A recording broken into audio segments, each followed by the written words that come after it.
believe that head fake means, yes, we're live. We are live. There's some goofy little eyes down here at the bottom of the screen.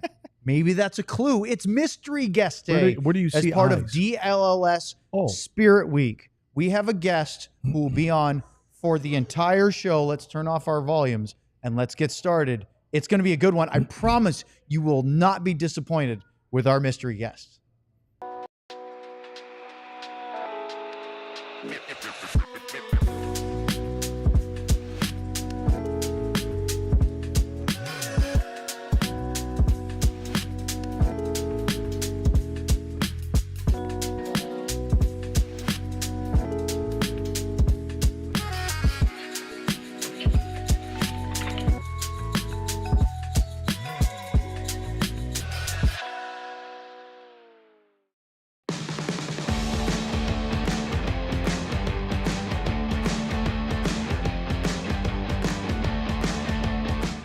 This is the DLLS Stars podcast. Our Stanley Cup playoff coverage is brought to you by Bud Light. Bud Light, easy to drink, easy to enjoy.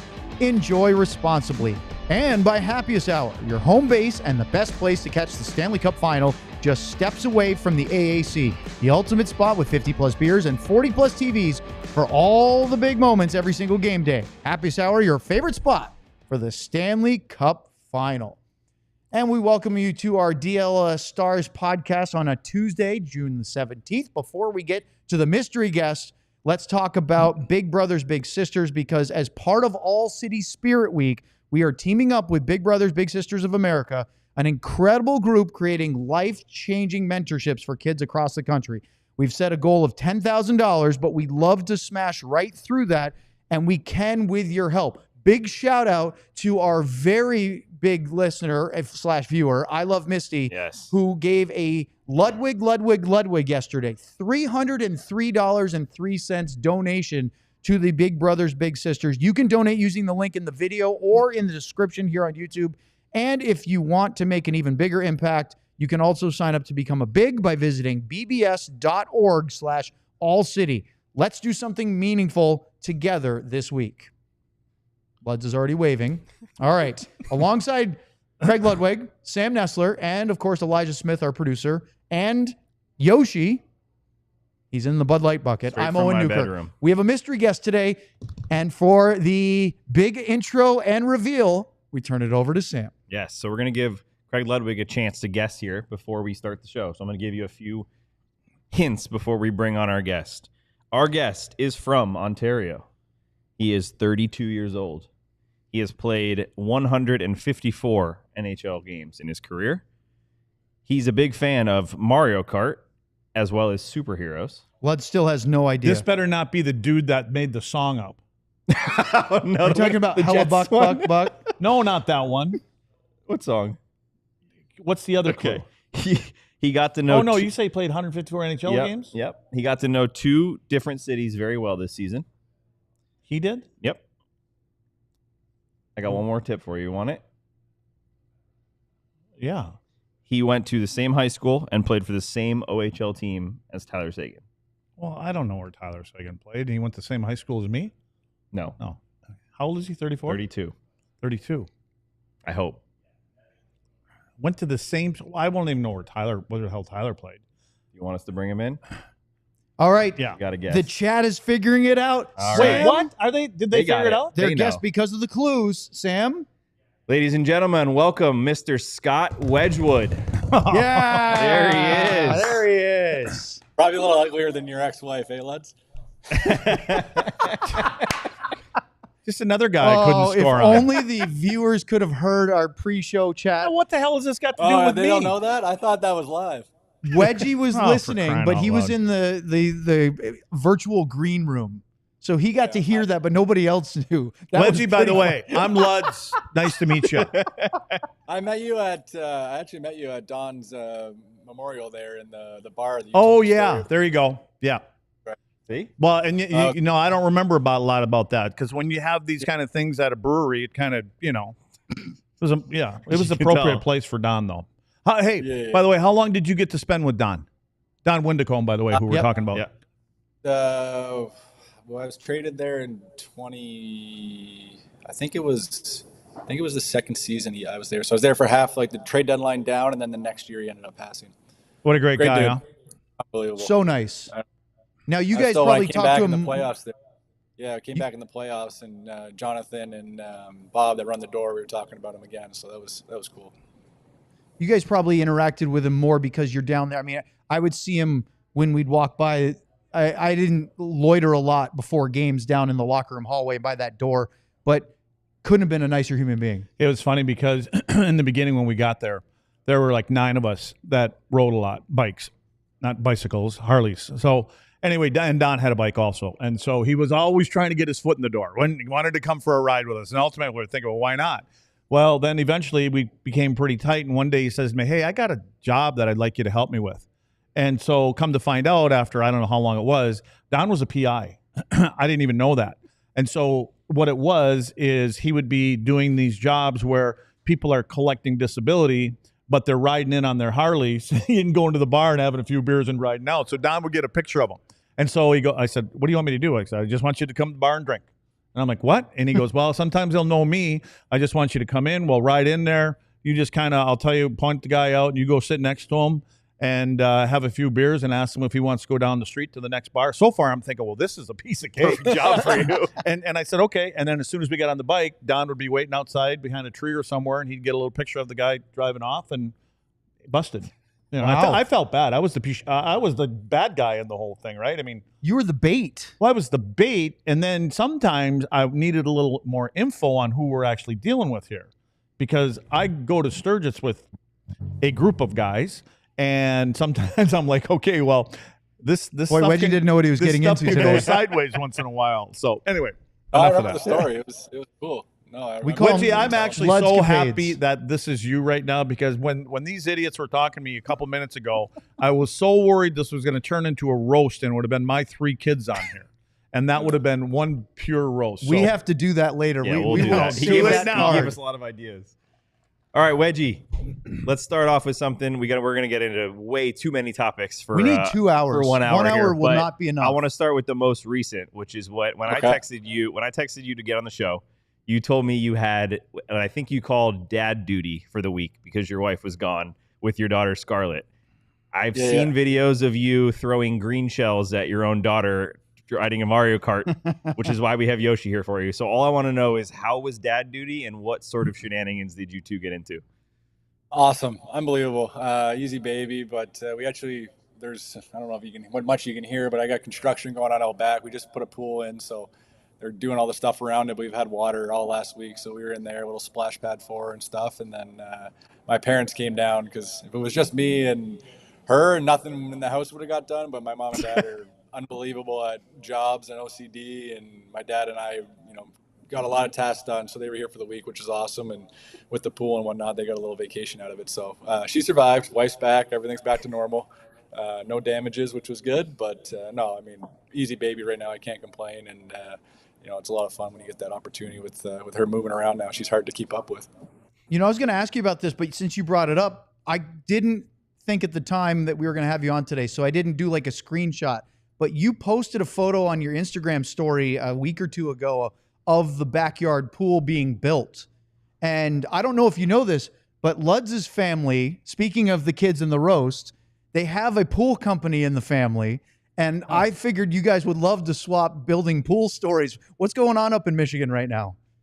I'm calling it Wedge World, but we have like a L-shaped backyard, so our driveway will be like a retaining wall at the end, and then I'm running a pickleball court from the driveway end to the back of the property line, and then I have like the L across the backyard. We're on like the pie shape of the subdivision, so I got a 20 by 40 gunite pool with a 8 by 15 splash pad in there, and then we'll have next year when we leave. I actually got pretty lucky when I bought this place. Underneath the garage is like a workshop excavated room, so it's a 3-car garage above and below. So I'm digging that down, and that'll be the golf simulator and gym that I have in the garage will come down. So I'm going to have every sporting event you can possibly have here, and be very entertained all year long when hockey's done. Did he say he's going to call it Wedge World? Is that what you said? I don't know. That's Wedge my World. wife called it. That's Keep messing amazing. around, I love but it. I mean, amazing. that sounds like a guy that doesn't want to leave the house. Yeah. I'm just going to bring it know. all to my property. Never have to leave. Everybody come to me. Yeah, it's perfect. So let's get into some hockey stuff, and then we can get silly and whatever. But I want to go back to last summer. Obviously, you loved your time in Dallas. You've said nothing but wonderful things about being here, really feeling like you were a part of the Stars organization, a difference than maybe your previous stops, right? And the tandem with you and Jake and the relationship that you had and all the guys, and we still see that even to this day. But wanted to ask you about why Nashville. As a free agent, what appealed about signing with the Preds last summer? Well, it just kind of came down to not getting anything kind of back from Dallas. It wasn't about leaving or really anything. It was just, I felt after 2 years, most people got a little bit of a raise, and unfortunately the cap situation was what it was, and there was nothing ill-willed about anything. It was just they didn't have money to go around, and, you know, Harley wanted to take it all from me, so give him shit.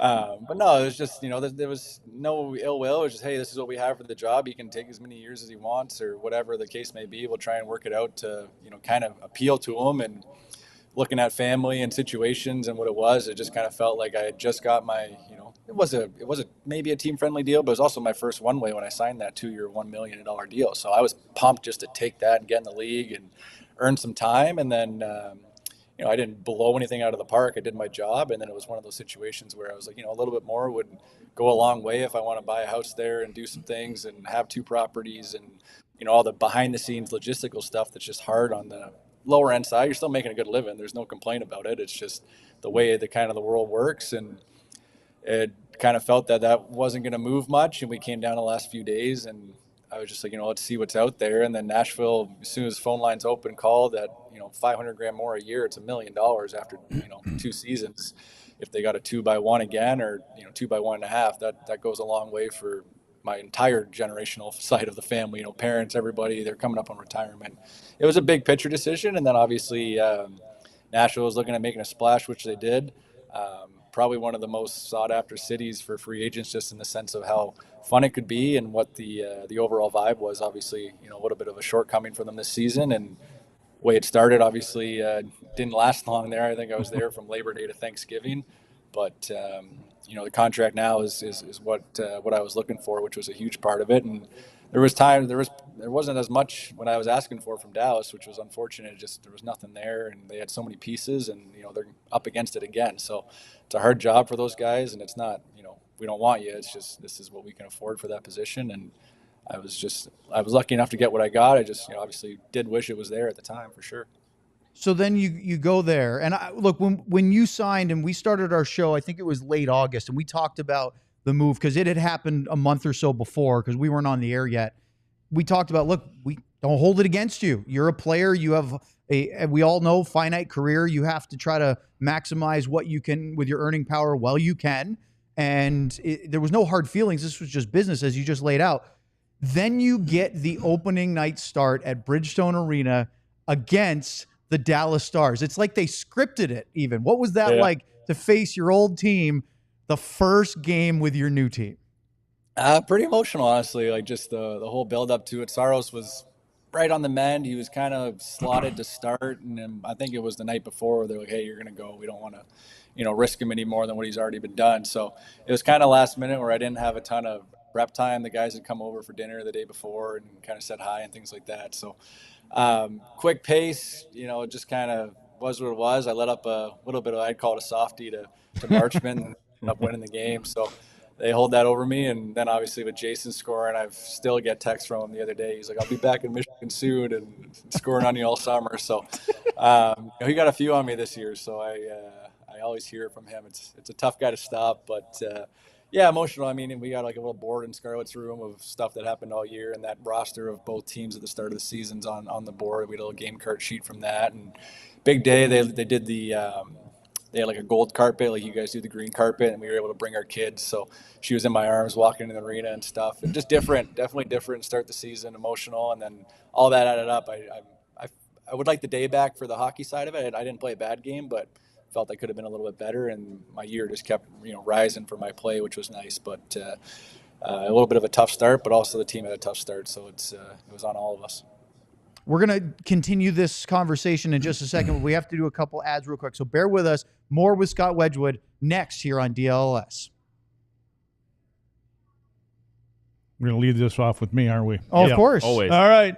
Mando is a men's deodorant brand that's focused on keeping every aspect of a man's body smelling fresh and clean. Every aspect. Okay, got it?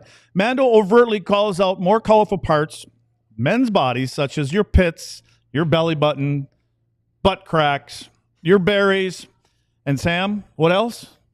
Your grundle. Oh, the grundle. For Owen and all the new listeners that may not know, Owen, where is the grundle located? I believe it's the nether regions where you call the perineum. That's it. It's kind of between. It's the ain't. It's the taint. Scott, please don't leave. It's kind of. You know what? If somebody gave you a wedgie, they would find the grundle. He brings it into the second He's straight so guess. good. He is Isn't a that poet, something? people. Anyway, their sweet scents are Unbelievable. geared towards men with options like bourbon leather, clover woods, and Mount Fuji. Who wouldn't want their balls smelling like Mount Fuji? Created by a doctor who saw firsthand how normal BO was being misdiagnosed and mistreated. Clinically proven to block odor all day and control it for up to 72 hours. Mando's starter pack comes with a solid stick deodorant, a cream tube deodorant, and 2 free products of your choice like mini body wash and deodorant wipes, the all-important wipes. As a special offer for our listeners, new customers get $5 off starter packs with our exclusive code. That's code DLLS at shopmando.com. Thanks. Yeah. Thanks, Luds. That was fantastic. Now try to do this in 40 seconds. Yeah, if you love a Wendy's classic Frosty flavor, we have some big news for you. There are all new Frosty Swirl and Frosty Fusion flavors that you can get in either chocolate or vanilla. Same creamy treat you've always loved, now with a flavor refresh. Thoroughly blended and mixed Frosty Fusions or Frosty Swirls with strawberry brownie batter and caramel, and Frosty, I change that every time, Frosty Fusions with Oreo Doing brownie, great. caramel crunch, and Pop-Tart strawberry. John loves that one. Anyway, whatever flavor you're craving, odds are we've got a Frosty for it. So clock in for a sweet treat anytime, including midnight or later with Wendy's all-new Frosty flavors. A refresh on a classic, gotta be Wendy's. At participating U.S. Wendy's, hours may vary by location. I've been told, somebody already just texted me during Scott this leave? read. No, Scott's still here. Going, why did you guys take Scott off the screen during Luds' Mando read? We need to see his reactions to when he says things like grundle and belly button Mount Fuji smell. Wait, Wedgie, to be honest, have you ever heard of the grundle? I haven't. I Thank don't- you. I still None don't know of what us you're have. talking about. Yeah. Okay. You've learned a new anatomy word today, so congratulations What for we do both here. joining our show. Are we going to learn or no? I'm just. Are you trying to find it right now? You're kind of I don't know. My squirming hands are over up, there. so Okay. He's got his hands on the screen. Where I can I don't see know what to him. do with my hands right now. All right. By the way, there's so many funny comments again, and the best one is definitely the one saying, "Wedgie's sitting here going, did I just hear Craig Ludwig say grundle?" So He still doesn't yes. know what it is. Let's get back to, well, this is a bad segue. Let's get back to the Predators. Speaking of perineums, what happened in your estimation? Because we're talking about the trade and going to Colorado, but in your mind, when you look back at this, because we saw the summer and we all kind of drank the yellow Kool-Aid a bit, thinking like all of our preseason picks were the Preds were going to be a playoff team. We all picked them. Yep. The big moves, Stamkos, Marchessault, Wedgwood. I mean, Mount Rushmore kind of adds right there. What do you think from your experience there, and why did it not click the way we all thought it would? I think it's more of a time thing. Like, just, you think of Stamkos as being in Tampa for, 10 plus seasons I think he had there. Marchessault obviously had a move in his career, but he had just spent a good time with Vegas. And then you got a lot of guys that are just absolute studs. O'Reilly, Marchessault and Stamkos come in. Schen's played 1,000 games. Yossi's good. Forsberg's already a staple there. It was just more, I think, the chemistry and the systems, everybody changing. Like when I come in as a goalie and you went from Pete DeBoer's system to a layered system behind Brunette, like my sight lines were completely different. Like camp, I had a terrible camp. Everything had changed, like where the pressure was coming from, what looks they had. Like it was just weird to get behind that system that I never played before, and I'm 32 years old, to now all of a sudden have this completely different look at the game. And then you watch, Vegas play it, and you can't get to their net. Edmonton plays it right now, and Skinner and Aiden Hill are on their post half the game, just getting hit with pucks. I mean, I feel like Jake would be unbelievable behind it because he's so big and so good at his post. You just keep the game in front of you, and you pretty much have success. So it was a little different for me. I'm obviously Saros is a reaction goalie and things like that, but I think it's more just time. Like, you give those guys that full season, they come back next year, their kids are in new schools, their family, their drive to the rink's different. I've been moved a lot and I can, adjust quickly, but it is hard. Like, I had horrible days sometimes where it's just like everything's changed, everything's different. Where am I going? Like, I had this contact there, now I'm in a new city, I just got to do this, and it's not quick. So I feel like it's just, when you got that many pieces, even regardless of the hockey, like, they have lives and logistics and houses and sales and all that kind of comes behind it. And the guys that have had 8x8s in one city, it's a big shock. And I think Randon kind of proved that, going to Carolina and then coming to you guys, he found his footing. But, he's probably feeling that same thing of, where do I live? Who do I talk to? I used to love this sandwich shop, and it's all a lot, and especially when you're trying to rely on those guys to play too. It's just going to take some time, I think. Well, since this is a Nashville Predator show, apparently, I want to ask you in particular about Stammer. It, to me, Wedgie, when I'm watching the game, and especially on the power play, he played with a group of guys know him so well in Tampa, right? And he's in that same spot. You could pick out Ovechkin, guys like that. It seemed to me at times he was all loaded up for that one-timer over there, and the puck may be off by an inch or two. And it kind of threw him off. Did you, as a goalie, whether, practice and things like that, is it something that they work on, or did you notice that same thing? And you know how that is. You want it in your sweet spot all the time. And It was like the adjustment period was just too long for that to come about. Yeah, totally agree with you. I was with them in Tampa when they won the Cup in 2020 in the bubble. There was their third goalie, and I don't know how many one-timers I took from him in the bubble, but it's Kucherov and had been feeding them, and they're on the ice together. And credit to the guys, like that first power play unit, Marchie, Forsberg, Yossi, him, they're all out there and trying it and talking, and then they'd make a whatever segment type play they want to run. Is it down low to the middle, back to him, or whatever it is. And after 3 reps, they'd all get together and talk, and it'd be different. And then you can see it in the game when that breakdown happens. He's looking for it, and someone shoots it, and you can see that little bit of like, that's my puck kind of vibe. But it looked like they started to get going near the end of the year. It just obviously was too late. And when you're that far out of the question, it's now, what are we kind of playing for in the vibes other than, your own kind of structure. But I totally agree with you. There was definitely a little bit of, off or mischemistry between the whole room. Like we weren't winning games with that roster on paper. You should have. And unfortunately, it kind of led to changes being made. And, one of those, obviously, me out of there pretty quickly. Yeah, I was going to say, there's a lot of transition questions with you, Scott, and I always annoy you when you get traded or have certain things. So he annoys us, too. Let's skip. I got like 12 suitcases behind this wall over here if you want to see how much of it. So let's skip forward. You moved to Colorado. You have the crazy start, all those things. Let's go to the playoffs here. Oh, you're really fast forwarding. I'm fast forwarding. Okay. We only got an hour. Then I'm going to jump in real quick. Oh, we got more questions about trades. It is. I've tried. So Wedgie got traded on I was going to do 30th. the very same thing, Sam. I thought it was time to move on. It is. We're going to Colorado now. I wanted to ask you about your debut with the Avalanche, and then we can fast forward to the playoffs. Okay. Although he had 2 shutouts in Colorado, I'm sure he wouldn't hate talking about that. Tied his career high in a single season. But it was December 3rd was your debut. You weren't even starting in this game. It was in Buffalo, and you weren't the what was the – hey, Luds, do you remember – I mean, Scott would know. What was the nickname when they acquired Blackwood? Lumberyard. The Lumberyard. That's right. That was what Luds like to call you too. But Georgiev was still in Colorado at the time. So he gets the start. He gives up 4 goals. I think it was on or the Woodshed. 7 shots. It could be the Woodshed. I like the Woodshed too. Yeah. I know. I think after BRL did it, we all like the Woodshed too. It just can't. I put it to a vote on my Instagram. I shouldn't have trusted some of the fans.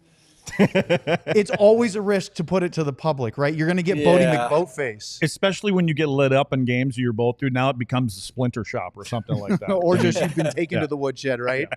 So you come in, I think it's the first period. You're down 4-0. And I was actually watching this game. It was on TV. I don't know why I turned it on. And it's just boom, boom, boom. Buffalo scores goals.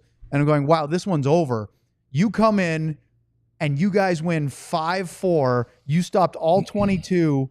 And we got that great video in your dressing room after the game. You got the big, giant, oversized Avalanche hat of me. What a great way to introduce yourself to your new teammates. Yeah, it's my intro to the team. I think you guys are the only ones to spoil. I think that loss to you at the start of the season was the only loss I've ever had on a new arrival.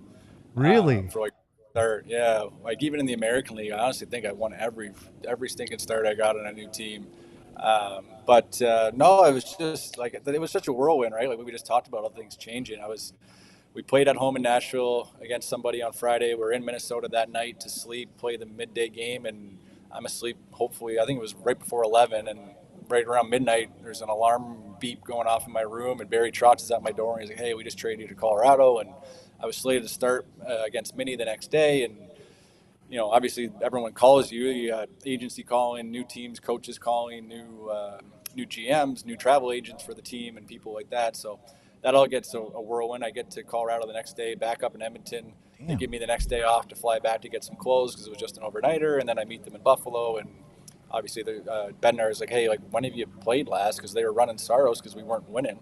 So then all of a sudden it's 4 minutes in and you're down 2, and you get the little sink in your gut like might be going, and then you're down 3, and you kind of look at coach, but you're like, I'll play. I'll get me in the net anytime I want. I want to be in the net as much as possible.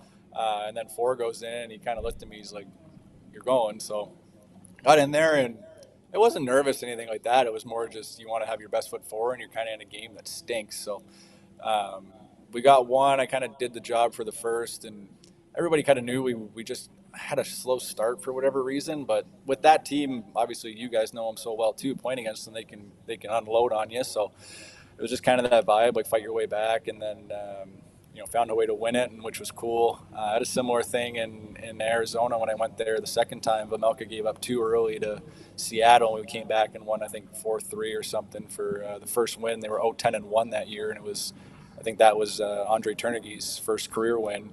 I had his there. I had Tockett's there. It was a couple different stories, but yeah. And then just the locker room thing. I obviously coming in there was a big story on the room wasn't vibing, and there's a few issues and stuff. And I just kind of wanted to give a little speech because you have to usually, and sometimes I don't like to do too much, but I just kind of wanted to say from the get-go, like I'm there for all of them, whether it's all 4 lines are playing or all 60 are playing or 2 goalies a night, whatever it has to be. Like let's try and turn this right now on my arrival and be a nice safe space for the guys. It kind of was a whole intention behind it. It kind of blew up a little bit more than I intended, but been a few shirts I've seen in warm-ups with that on it, and it's not a crazy concept. It's what you put on the ice. You got 20 guys, but just to have it set in that moment, I guess it caught a little bit of fire.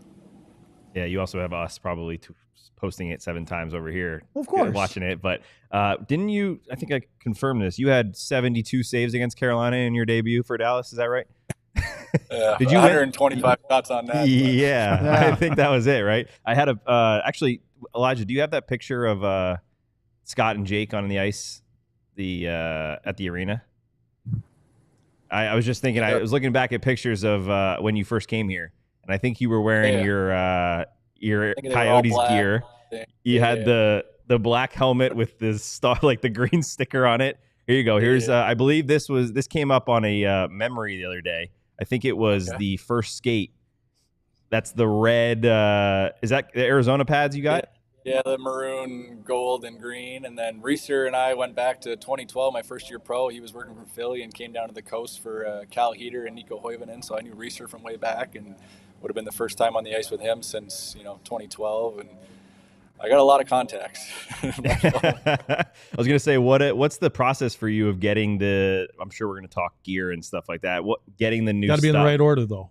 Yeah, of course. Don't jump around. But I'm just curious, getting the new stuff, because you had that helmet. I don't know how long you had that classic, just the black sticker or whatever on it. How quickly does that transition happen to get the pads and the gear and everything when you do go to a new team?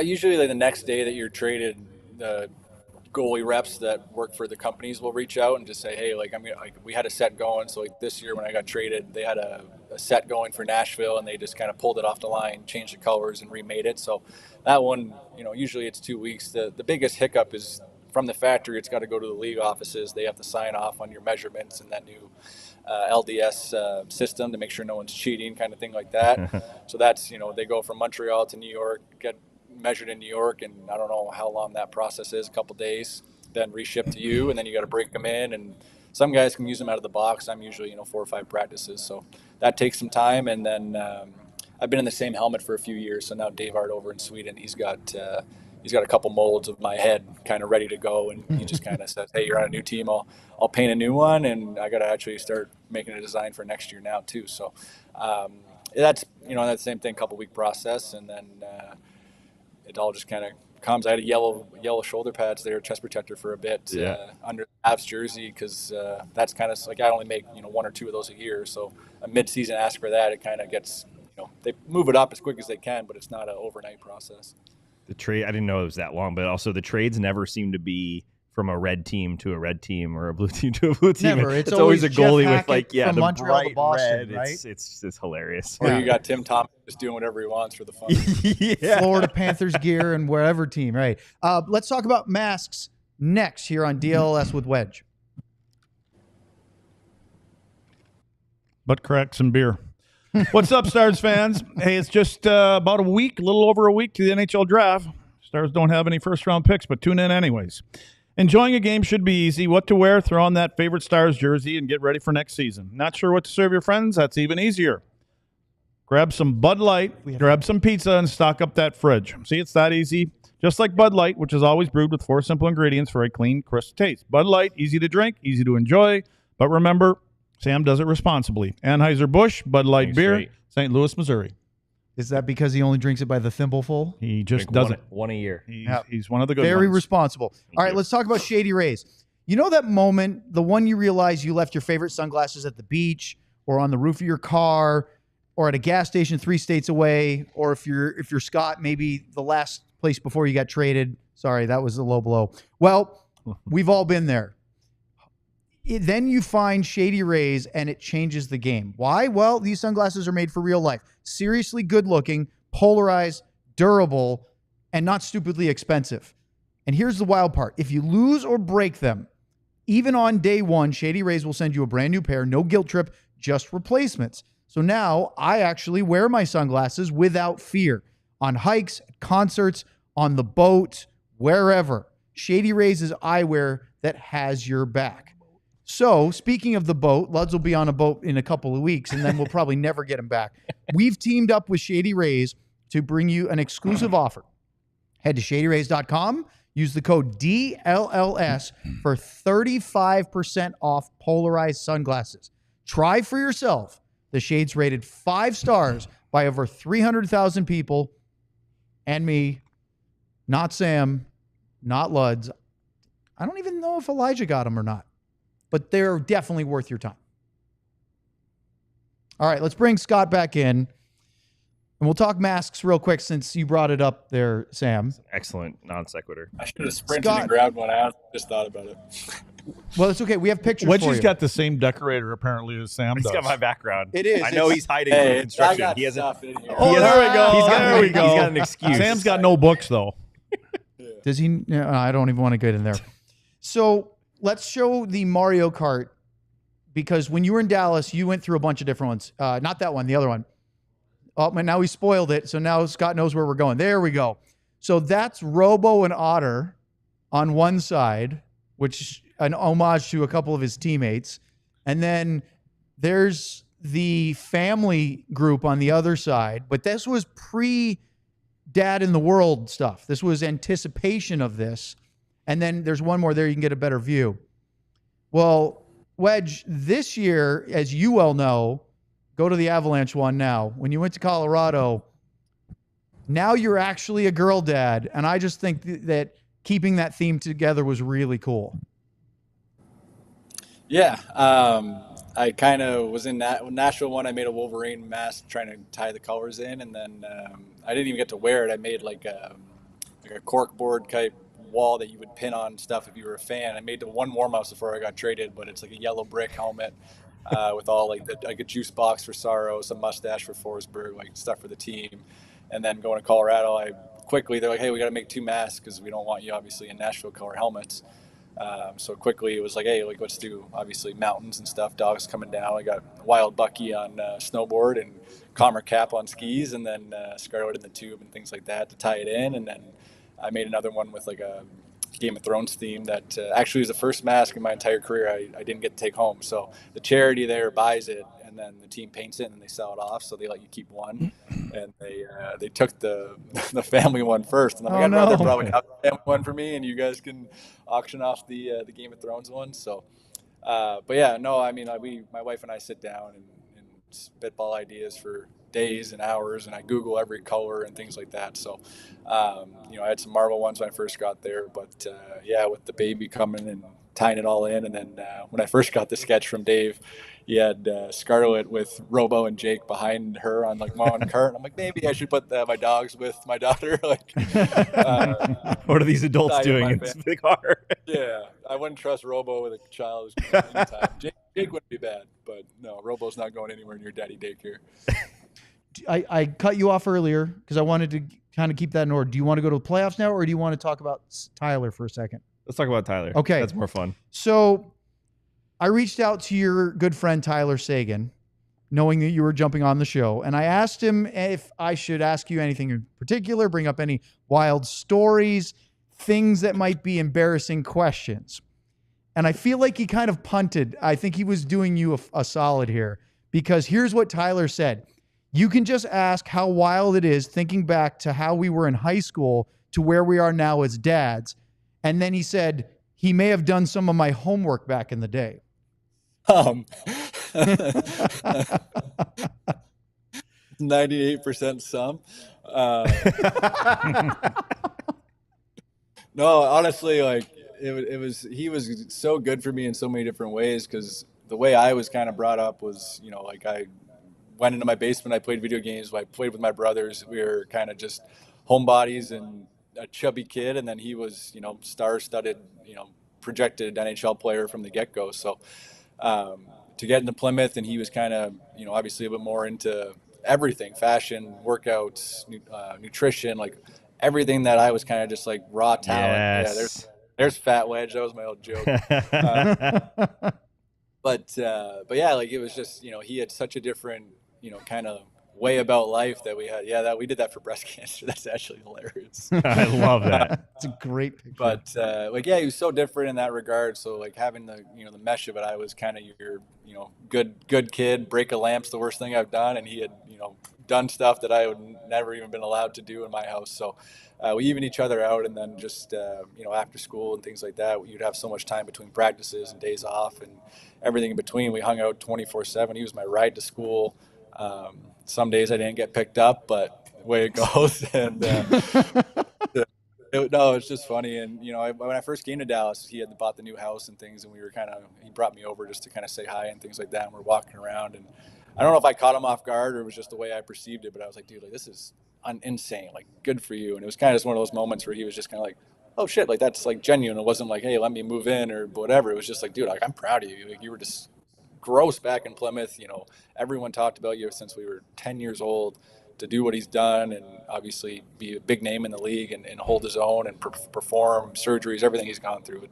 It's crazy. And then seeing him become a girl dad too, we were texting about it and he's like, got any advice? I'm like, I didn't really like when people gave me advice. I'm like, just, hold her, tell your lover, you'll be fine. It's just, it's so hard to kind of say what works and what doesn't. But I think we both needed the girl dad to humble us a little bit and look at life a little differently.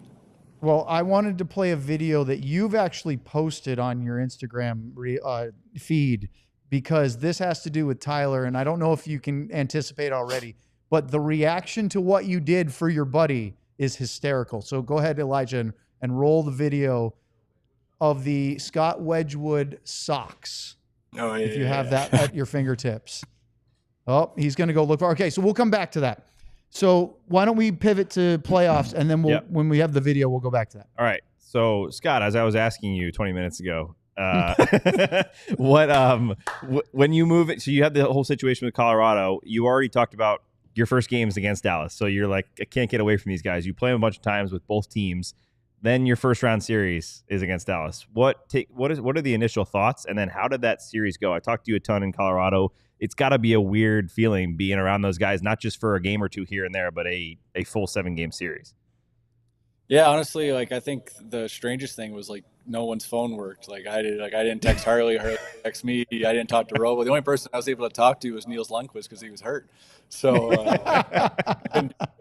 but it wasn't out of ill will or anything like that. It's just you're so focused on your own preparation and your own team's objectives. You're not it's like anything. You're just no one wants to say anything. You're not gonna be genuine. It's just kind of tough. So, phones kind of went away for those 2 weeks. But it's kind of funny walking into the building just all the people that were so, so nice. Like that's the best thing about it was walking back in, and you got, Sal and Charlie do the cars for the valet for the Stars guys. They're there to say hi. You give them a hug, and then you're walking down through security, and you see a couple different security guys and women that you interacted with, and then you turn the corner, and team services are there. You get to talk to Stretch, and it was walking in. The team behind me, a couple of guys. I didn't know the mayor was coming back, and it's like I don't know.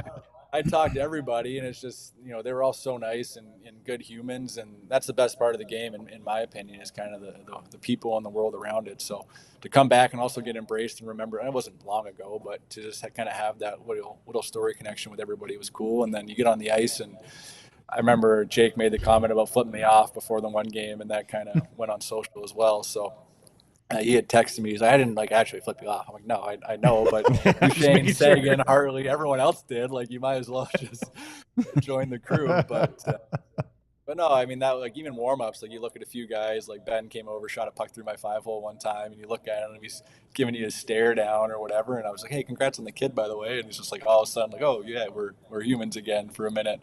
But yeah, definitely different being on the other side of the bench. It's funny, you're looking over and you see all the equipment guys and stuff that can still joke with you and things like that. But a lot of emotions. Obviously, wife was pretty more distraught in the sense of going against it. That was home for so long, and longest tenure we had anywhere outside of the American League. So she actually came back in March for Scarlett's birthday to spend some time with the wives and girls there that were really nice to her. So a lot of fun memories, all that stuff. But when it came down to playing, and I got in there, and luckily didn't get scoring again, because that's the last thing I wanted, was somebody to have something over me even more. Yeah, I think Jake said after that game, he said, I hope Scott doesn't start the next game, because I don't know if we're going to have a shot. But I'm curious if you were truly deep down surprised at all that you didn't get any sort of video tribute. And I know we joked about it a little bit in Colorado. I know it's a playoff series, so it's hard, but I was waiting for a 3-minute documentary video of you in the intermission. No saves, just community stuff. Yeah, just all the outside stuff. Yeah. No, I joked with social media admin a little bit about it and gave her some crap, but in playoffs, you're not going to get that. So had some fans. Obviously, there's a big towel guy there that's got my face on a towel in warm-ups, and a few people with jerseys on our side of the ice that was really nice to see, and people that you interact with and stuff. So no, just obviously it's everyone wants the glory of it, and it's win or go home, and you guys got that one, and it was technically Western Conference Final. Everyone had that opinion, right? So it's crazy both of those teams had an option of going home early. So yeah, it was tough. I wish I played a little bit more. Nothing against anybody. I just wanted to be in there to, as a backup, you always want to have an impact, and unfortunately you don't really get in there in the playoffs until something's going sour. Must have to wait. We'll have to wait till October, November to get the format here. So I got to stay in the playoffs right now. So I'm staying in the playoffs. I'm glad you guys are picking up on what we're doing here. And apparently we're talking about backup goalies now. So I'm trying to tie this all together. And let's just say it's game 5, okay? And you're trailing in the series, 3-1 or something like that. And conference final, maybe? And well, I don't care what it is. Hypothetically? But you could. So now you got to remember, you're playing in a system that gives up a lot of damn quality scoring chances in front of you, okay? So maybe you don't get a volume of shots during games, but you get a lot of them 10 bell ones, right? So a couple go in against you early in the first period, and then there's a timeout called, or apparently a timeout called. I don't know. There's a timeout called, and so you come over, all the guys go over to the bench there, and the coach is losing his marbles. He's turning 3 different shades of red, and he's screaming up and down and things like that. It's all over with, and then you start heading back to the net, and then you hear, hey, oh, come back here. I'm just curious how you handle that. I mean, just a hypothetical. How would you handle that kind of a situation? Is this Go a ahead, movie? take it and run. I think this was a movie, yeah. Yeah. It's going to be script, not real someday life. It's going to be. I'm going to promise you. Someday it's going to be. I just want to get your thoughts. A buddy of yours, all that kind of stuff that goes into that. Yeah. That kind of a scenario. I texted Jake, and it's just, there's so much, but for the backup, even for Casey, just says if I'm in Casey's shoes there, and all of a sudden hey, you're going in, and you're like, okay, well, this is on me all of a sudden. I haven't played in 2 months, but I think for all of us, we have so much pride. It's you don't you don't go back to the bench and snap your stick over the bench or whatever it is at the coach. It's just like you go to the back, you're frustrated as ever, and you swallow your pride and you sit there and you do whatever they think's best for the team. And that's kind of what's built into you as a hockey player, right? You kind of have to, a little less for a lot more as a group. Some guys deserve power play time that never get it. Some guys deserve to be in the league and never did because whatever is the story, right? So I feel like in that moment when he gets called back, it's more like his pride is like, I can still do this. Like, they scored 2 goals, sure, but I can win us this game. And when that gets taken out from under you, you're just like, okay, well, I'm not going to go skate in the net and stand there and throw a hissy fit until they tell Casey to get off the ice or whatever the situation is. But yeah, I mean, then as the backup, you go in there and you're like, okay, this is on me. Let's go. Like, if that's my situation, it's like I can, now is my time. Let's go. Like, there's no, I feel bad for that guy. It's what's been done. So you get in there and you put your best foot forward. But yeah, I mean, as well as I know Jake and as prideful as he is, that was tough just to watch in the sense that, that rug just got pulled out from under him and everything that he's prepped for and gone through. But yeah, I mean, the situation and all, the spectacle of it all was gut wrenching from the player side for sure. And then, you listen to it after and it's like, okay, like there might have been some realism to the decision, like the way that it was kind of painted. Just, I think the whole thing of how it went down was more of what kind of threw everybody up in arms. So you pull them and you say, hey, okay. I was just going to ask you, what's your opinion? I mean, again, I don't know if anything's ever happened to you like that. I'm sure. I mean, I know goaltenders